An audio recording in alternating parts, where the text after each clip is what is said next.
नमस्कार मित्रों, आज हम भक्ति साहित्य की उस परंपरा की बात करेंगे जो कई वर्षों की यात्रा पूरी करके रीतिकाल को भी पार करते हुए वर्तमान में भी जीवंत है।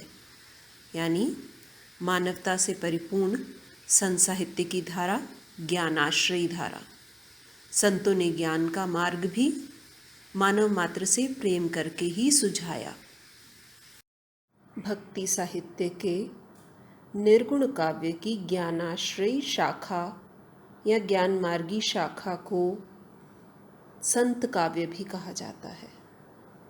ये कवि संत इसलिए कहलाए क्योंकि इनके जीवन का मूल मंत्र था परहित, मानवता। मानवता से बढ़कर इनके लिए कोई धर्म नहीं था। ये ईश्वर के निर्गुण निराकार रूप के उपासक थे और मानते थे कि ईश्वर सत्य है और उसी के अंश के रूप में जीव उपस्थित है।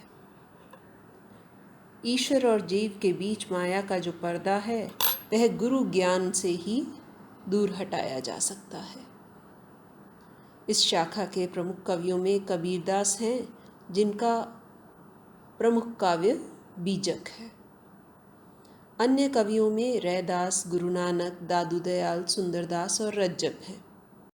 भक्ति साहित्य के निर्गुण काव्य की ज्ञानाश्रयी शाखा या ज्ञान मार्गी शाखा को संत काव्य भी कहा जाता है। ये कवि संत इसलिए कहलाए क्योंकि इनके जीवन का मूल मंत्र था परहित, मानवता। मानवता से बढ़कर इनके लिए कोई धर्म नहीं था। ये ईश्वर के निर्गुण निराकार रूप के उपासक थे और मानते थे कि ईश्वर सत्य है और उसी के अंश के रूप में जीव उपस्थित है। ईश्वर और जीव के बीच माया का जो पर्दा है वह गुरु ज्ञान से ही दूर हटाया जा सकता है। इस शाखा के प्रमुख कवियों में कबीरदास हैं, जिनका प्रमुख काव्य बीजक है। अन्य कवियों में रैदास, गुरु नानक, दादू दयाल, सुंदरदास और रज्जब हैं। निर्गुण काव्य रचने वाले ये संत कवि ईश्वर को, ब्रह्म को निराकार मानकर ही उसकी उपासना करते हैं। जाके मुख माथा नहीं, ना ही रूप स्वरूप, पुह पास्ते पातरा, ऐसो तत्व अनूप। ईश्वर का ना तो कोई मुंह है, न सिर है, न रूप रंग है। वह तो केवल पुष्प की गंध से भी सूक्ष्म रूप में विद्यमान है। ये कवि सतगुरु को सर्वोपरि मानते हैं।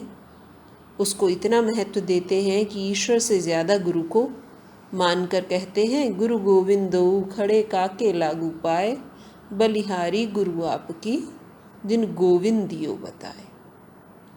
गुरु ही गोविंद अर्थात ईश्वर से मिलने का मार्ग बताता है, इसलिए गुरु का महत्व बहुत है। जाति पाति और रूढ़ियों का, आडंबरों का ये लोग विरोध करते हैं।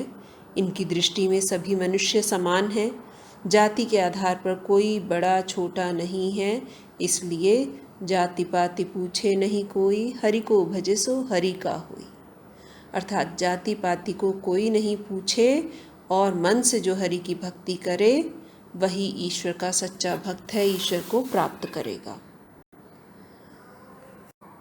इन कवियों की भाषा में सब तरह के अड़ोस पड़ोस के शब्द आते गए, जिससे कि इनकी भाषा पंचमेल, खिचड़ी या सधुकड़ी भाषा कहलाई।